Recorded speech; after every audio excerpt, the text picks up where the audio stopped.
do.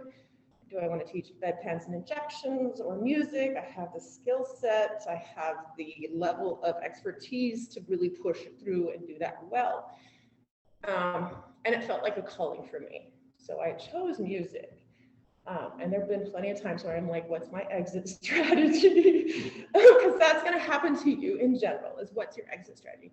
So I ended up graduating with a BS in music instead of a Bachelor of Music and Performance. And I went to Indiana and got my master's there with a pedagogy emphasis and my doctorate at University of Texas in Austin, again in performance. And it's been a journey. But some of the things I learned along the way that I was not taught in school had to do with skills. What's in your toolbox?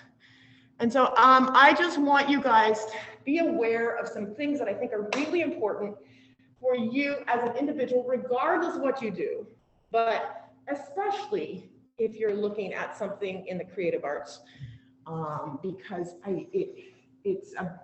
to me, I was blessed to have mentors along the way who showed me what it was, but it was something that happened, and it wasn't something that was actively taught in school.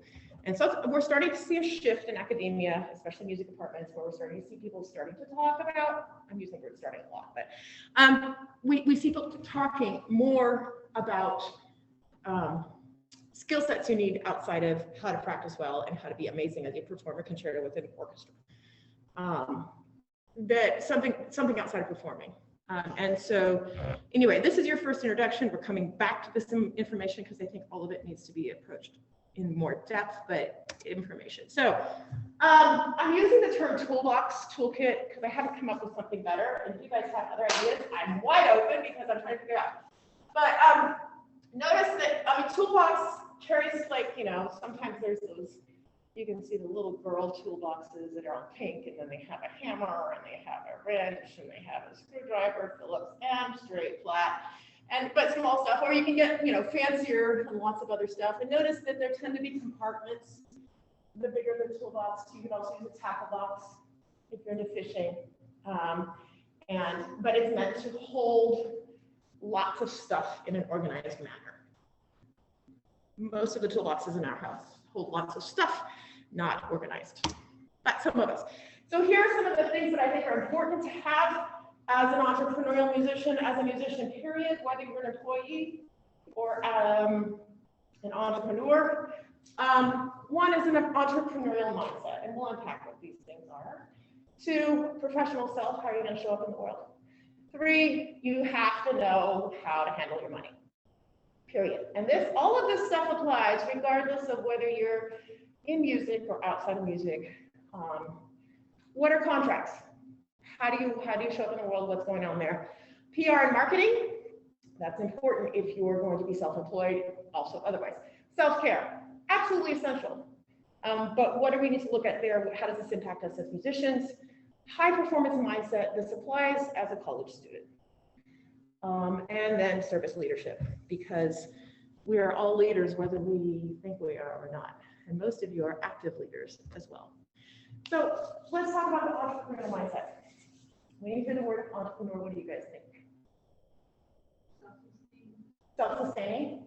Okay. What do you mean by sustaining? You're your own boss. Okay. So you decide what's going down. Okay. Yeah. Anybody else? Innovation. Innovation. Okay. Innovation. Anybody else? Business. Business. Yeah. So you're going to start your own business. Okay. Yeah. At 10:30. Okay. All right. Yeah, you're welcome to bless him. Yeah, go ahead and go if you need to. Yeah. No. We'll catch you later. Bye, Lee. Welcome. It's good to have you here. Anybody else? All right. I would propose that your brand is bigger than your job. And that often we hold identities. For a long time, I held the identity of, I'm a professor, I'm a musician. Calling myself a musician as a profession, that was a really hard thing for me to do. My family are physicians. But we have all these identities that we carry, but they're multiple identities. And fundamentally, You are your own brand. You might work for somebody, but you're still your own brand. And you might dabble, you're probably going to dabble in multiple areas. You might be a physical therapist, but you're going to be the church canonical on the side or whatever. So there's all these things that we do. So be aware of that. Also, find your voice as a person and as an artist. Show up as your full self. That's what makes you special and unique. And so you stand out from the rest of the world. And a lot of times we think, I've been looking at, I'm traveling this Christmas to go see Ethan in Italy. And so I was looking at capsule wardrobes on Pinterest because that was more interesting than the other things I was supposed to do. And they all look the same. I'm like, okay, 2 pairs of skinny jeans and a funky sweater or 2. Oh no, they have to be gray. Like all of the wardrobes look the same. I was like, wow, that's getting really boring. What does it mean to show up not as a 20-something Instagram influencer? I had this moment like, what? The other thing I would like to encourage you, so as you're looking at mindset, always approach anything as a beginner, regardless of how much a specialist you are. You might be a senior and you might be finishing up physical chemistry and you're acing, you've already aced biochem and OChem and analytical, and you're like, I rule the world. And yet, if you approach as a beginner and inquisitive, beginners aren't afraid to fail. They know they're beginners. They're quite capable of saying, I don't know this, let's learn more. Whereas experts, we tend to think that we have to show up as if we know something. And it limits perhaps what we're able to engage in. And then fail fast and fail forward, because that's how we learn. You learn how to walk by falling down. Like you try it and you're like, oh, well, let's see if I can do it for a little bit longer. And okay, that was going through your mind at 8 months old or however old you were when you learned how to walk. Our first one was 8. But so learn how to do it. Just expect that you're going to maybe not always, that success is incremental and that you're going to try something and it may or may not work. Okay, so professional self. What does that mean?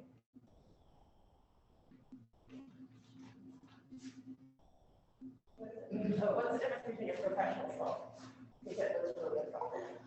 What does it mean to how would you show up as a professional?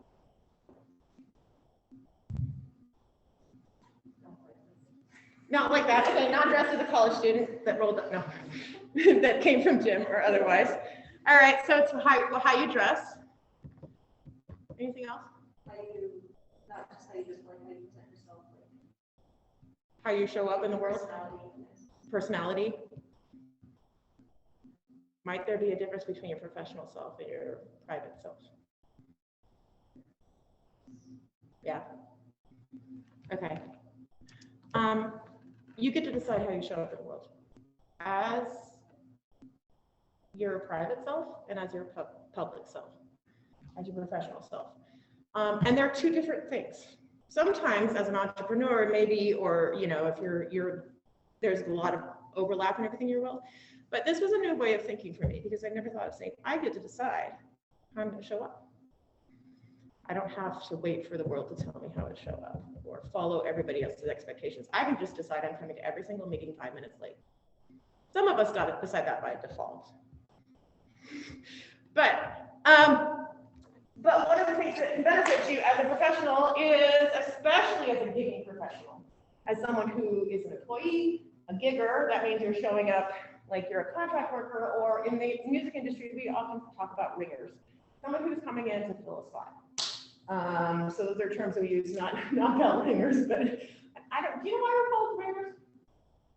I have no idea. Like there's a ringer, like, you know, but we talk about like, oh, the ringer coming in, like this is somebody who isn't at every rehearsal, they're showing up and they know their stuff and they're going to be amazing. So work well in groups. You get to learn how to do this in ensembles. You get to learn as large and small ensembles, learn how to interact. Don't be an asshole. I didn't put that there, but show up early. Asher's favorite saying is on time is late, or something along the lines of show up prepared. Know your stuff. Be ready to do it. It may seem like it's an event that isn't such a big deal, but you never know who's going to be there. I played for Vespers down at Loma Linda University Church when I was 7 months pregnant with Benjamin. And I knew it was a big deal, but I didn't think, this was, 2006. I didn't understand the power of the internet and that this was broadcast a lot of places. I just oblivious, maybe pregnancy brain. And I got down there and we were rehearsing and there were these camera angles and it was up on the big screen and I realized, oh dang, this is a bigger deal than I thought.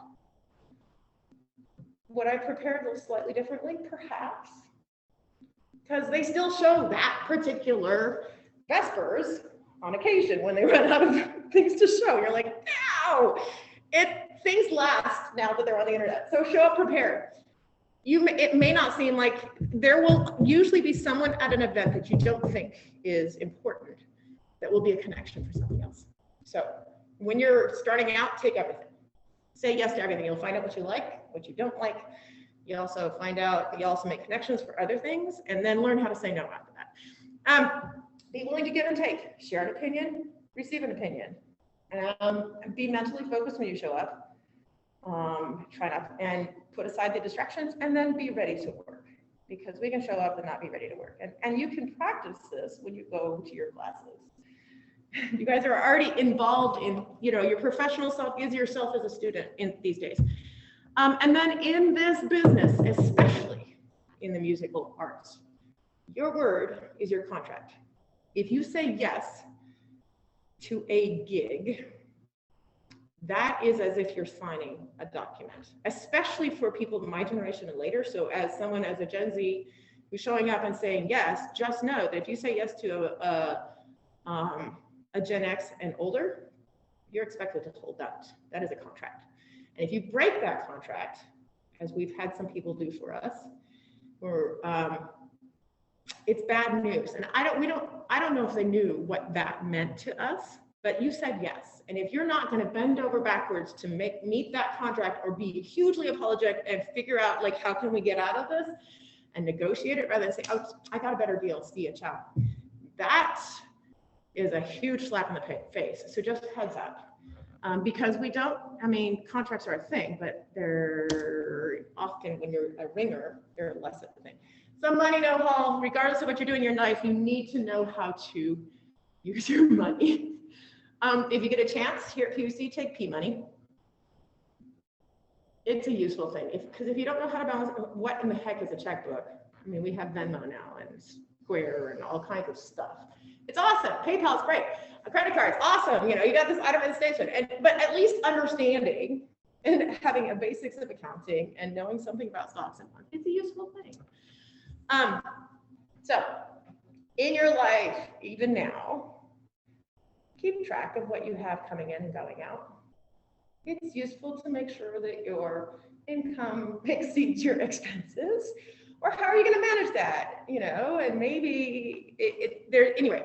And if you're in a place where you're doing a business for yourself, especially if you're entrepreneurial. If you're in a place where you're just incapable of managing your receipts and stuff like that, make sure you have somebody else who can do it for you, who can input or not. And I was talking to Becky, mentioned that one of our recent alums has a job where he has to submit receipts. That's not a sport. And she said he's got somebody who's handling his receipts for him, who's submitting them for him. He's like, here, do something. And so there are ways around it, and they're not always as expensive as we think they might be. Know the distinction between self-employed versus employed. Nowadays in California, we have the gig law, so it's slightly different. But if you are a ringer, if you're a musician who goes and plays in the Freeway Philharmonic, or you're playing, you have multiple jobs doing the same thing. Often you're still self-employed, and you may have to pay self-employment taxes in a way that you wouldn't otherwise. So when I ran a private studio, back in the day, I was, because I can be OCD. I was very meticulous about keeping track of the income that whether it was gig and marking, it was this gig or these lessons, and they pay me here and da da da da da da. And this was before we had Quicken, so it was more complicated. But just be aware that you need to track your money. And as a small business person, as someone who's self-employed, because if you're doing any gigs at all, outside of the salary or your hourly pay, or if you're working multiple jobs, you are self-employed in a sense. You might get W-2 form, you might get W-2 is not the right word. 1099. Right. Some tax document that you have to turn in that I hand to my husband and he takes care of. That's how I manage it. 1099 that helps you do your taxes, but you might have multiple 1099s. I mean, Ted, you're doing that kind of life right now. Oh, Pretty much since the 90s. Yeah. Yeah. How's that working? Any recommendations to this crew?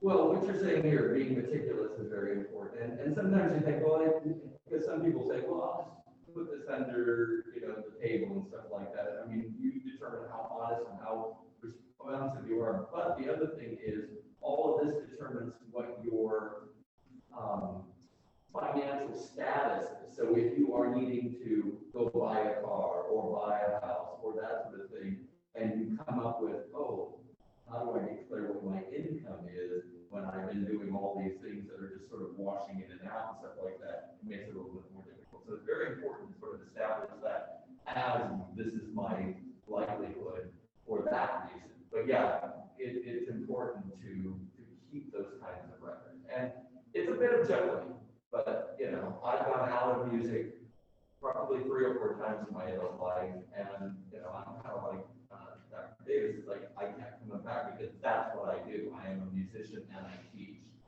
and working in doctor's office is fine. I was raised in a medical family as well. It's like, nah, I don't want to be here.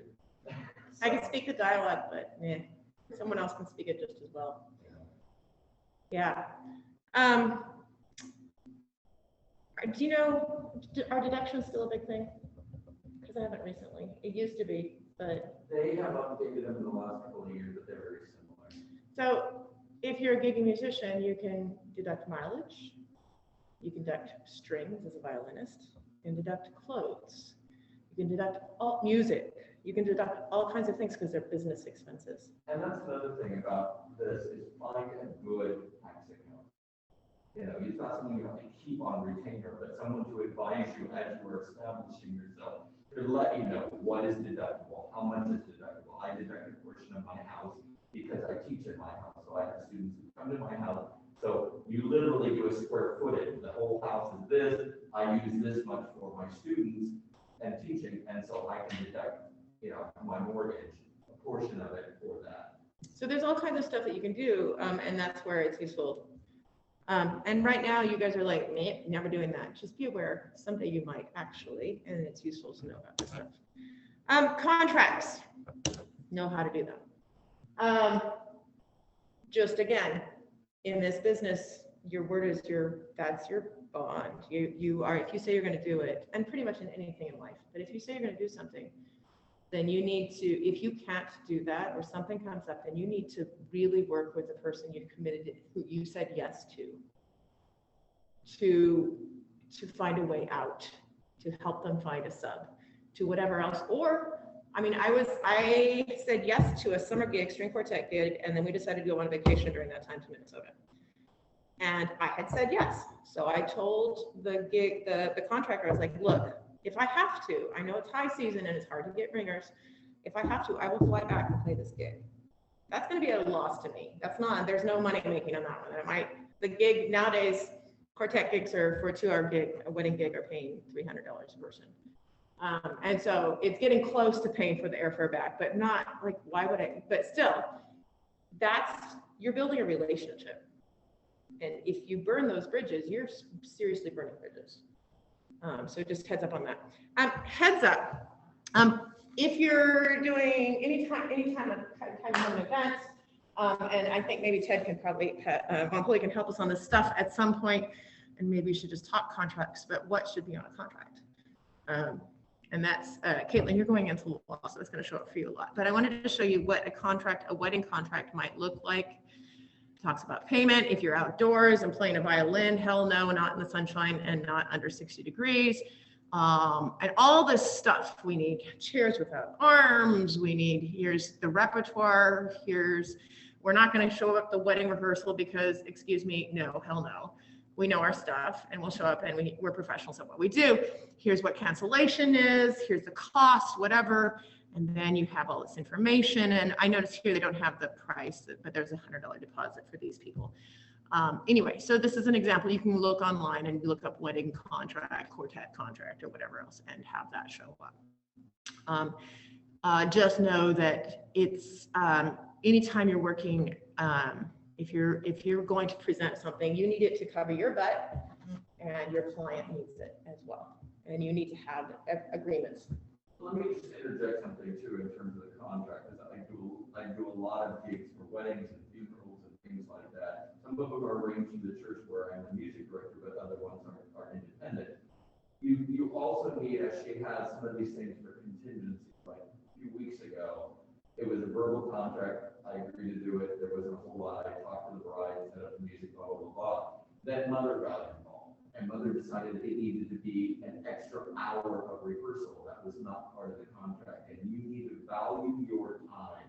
So things like that need to go in the contract. I will go to a rehearsal, it's this much extra, this is for playing for a wedding, and every half or quarter hour thereafter is X number. So they have that in their mind, and if they think, oh, we'd like to rehearse for another half hour and 45 minutes, they pay for it. And that sort of thing. Things like that that you don't know until all of a sudden you're in the middle of it and you're like getting steamed because they're just basically taking your time. So that's one of the things that I would say is probably the most important is value your time. You've invested the time to learn, to be a professional musician, and they don't think, particularly like for weddings and things like that, they think nothing of spending tens of thousands of dollars on a reception, even thousands of dollars on a dress. But $350 for a musician seems just like highway robbery.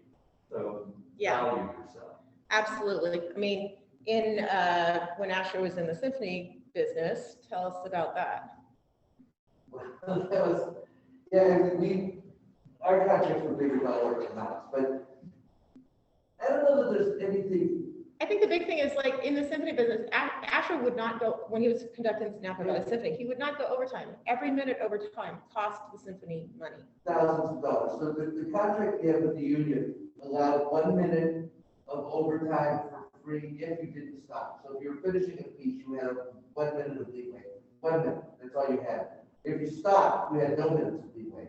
And as soon as you went over, you had to pay every musician for a quarter of an hour, time and a half. So if you've got 100 musicians on stage, now you're talking about, a couple $1,000 for being 30 seconds overtime. So we never went overtime. We also, if we went overtime, we had to vote you out on the 50 agreement of the group. That's in the contract. You were talking about outdoor play. We didn't pay a concert outdoors, but our contract said we couldn't pay outside under 65 degrees. Inside, we couldn't pay under 68. And that's because first of all, people's hands, people's instruments can crack, these damaged instruments. So when you sold 3,000 tickets to an outside concert, and it goes into 64 degrees, that could be a huge loss to the organization. And that's why you see these contracts in advance, where everyone knows the risks and everyone's willing to take the risk. But the musicians don't have to say at the moment, it's too cold to not play. It's all agreed in advance. Here's the thermometer. We had a union thermometer that hung out of the music stand, we had a union clock. And we look at these things and say, okay, we can't play, let's get some degree warmer. And those are the rules we live by. It meant that we didn't have any fights. We never had a strike over there. We never had a big fight. We certainly had moments where people were unhappy and uncomfortable, but then we worked about the next contract. Contracts are critical. I wanted to throw something in about the money matters too. I did a lot of freelance work, and I thought I was making a bundle because conductors we usually charge $4,000 for a concert or something like that. So I make $4,000 here, $5,000 there, and I think I'm making a bundle. And then I come to tax time, I look at my expenses, airfare, hotel expenses, meal expenses, and so on. There was 1 year I thought I made $12,000, I lost $1,400. Because you don't think expenses like gamblers do. So I've seen people on the gambling table. I made $400 today because somewhere they were up $400 on the bet. But the truth is they lost $2,200 that day. They just, you don't count the losses, you don't count the gains. And in music, if you only count the gains and not the losses, you will not go through that day. It's as simple as that. So it's really important to be able to know what your expenses are. If there are real expenses, then they're tax expenses. Like I would go to a concert if I wanted to, but I got to write it off because of the past concert.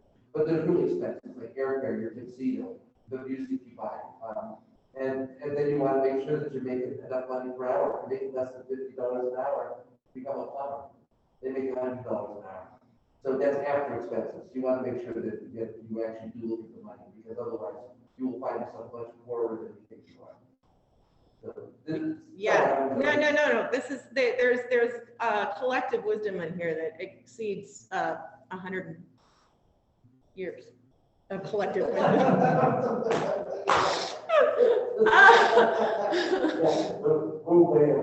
We're way over 100 years. I also want to say, and this applies to anything in your life, contracts are an agreement. If you don't have a contract, it's expectations. And anywhere in your life, relationships especially, anytime another person is involved, it's easy to have expectations that you don't articulate with the other person. It's where most fights start. You have these expectations. And if you haven't created an agreement with the other person involved, then you're living with expectations, their expectations, your expectations. And when you put the expectations on the table, here's what I expect, and you negotiate, and the person's like, no, I can't actually do that, but I can do this. If it's all on the table and transparent, then you can take it back as an agreement, and both sides have agreed to this. And now you don't have the big fracas that you might have otherwise, or the huge disappointment, and we tend to stop said disappointments, and then it becomes really toxic. That's the way a lot of relationships end up in the trash, is because we have expectations rather than agreements. And we have people in the building. Okay, we're down to 5 minutes. Just heads up, PR and marketing. Right now you're making and maintaining connections that will last a lifetime. And how you carry yourself now impacts the kind of jobs you get 10, 15, 20 years down the road. And I have been on a hiring committee that did not hire somebody because of how they engaged in college. We're at a collegiate institution, so that they were alumni and it just did not work out. But a former professor was like, no, I don't want to hire them because of how they acted in college. We hope people mostly change, but it does impact that. So just heads up. The other thing is build an email list.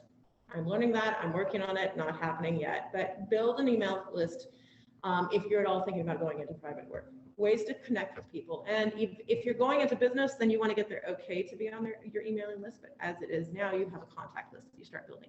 You are a brand. How you show up on social media is a thing. Be aware of that. And it's hard to erase your thing. So just be aware of that.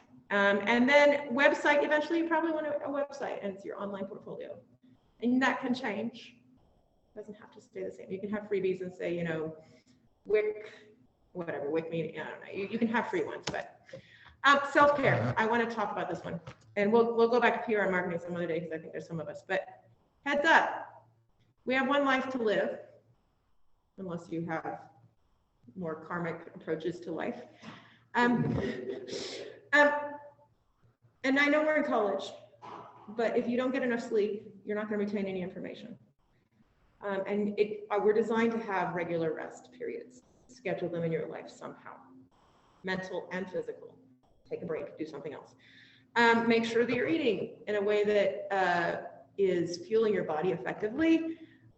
Make sure you're getting exercise. We are in a sedentary world as students. Some of you guys are athletes, most of you are, so I'm not worried about this particular crew because you're all athletes. But if you are not respecting your muscles, you're not going to be able to play as long either.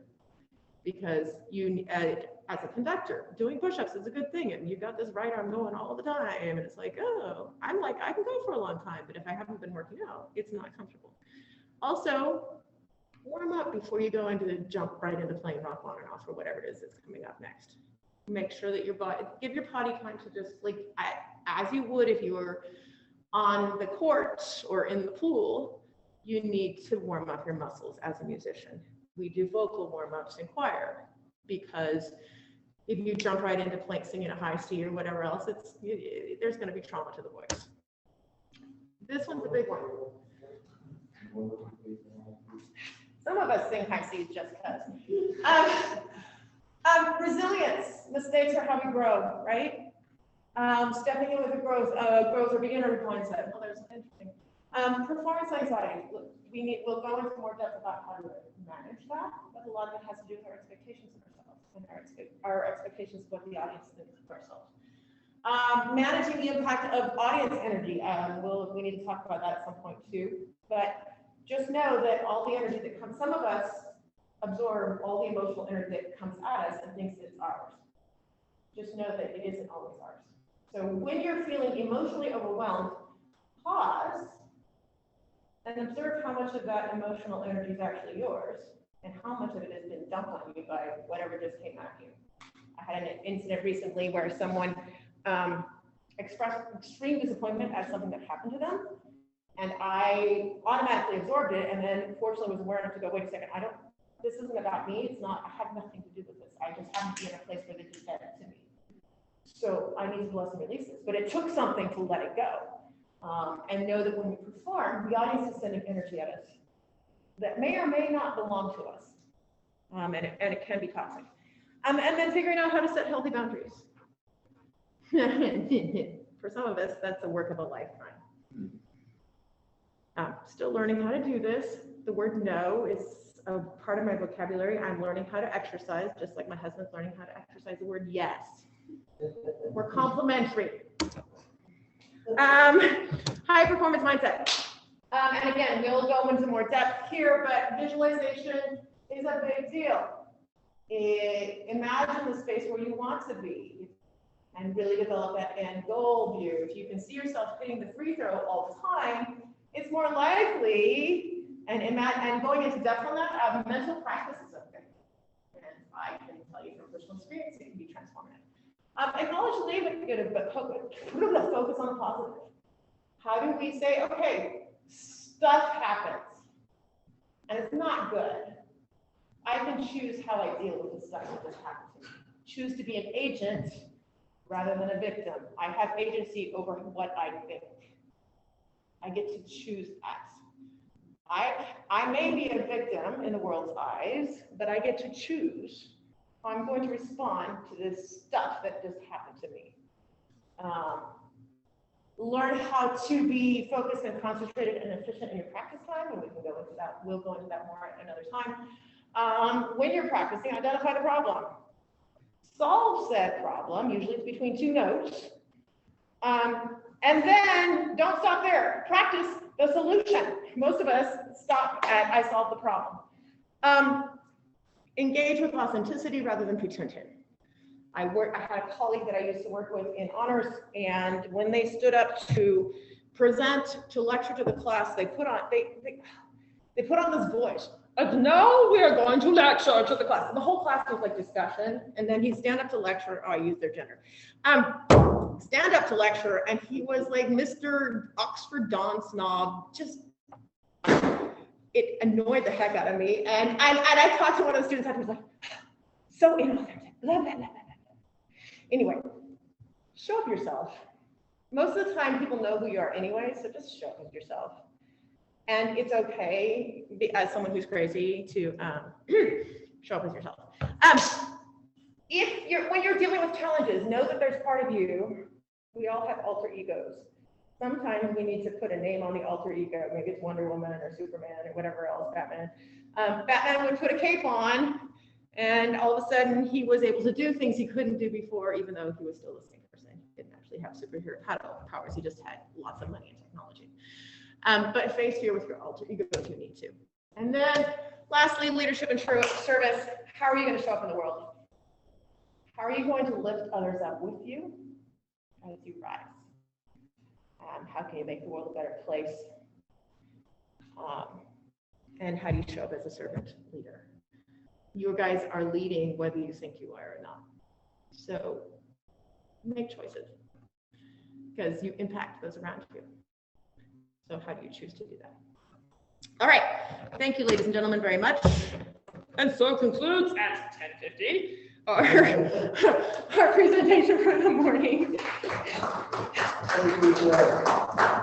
Anyway, and there's lots to dig into, and we have so much collected wisdom in here, but this is an overview of things that you need to think about as you're going into your work world as college students.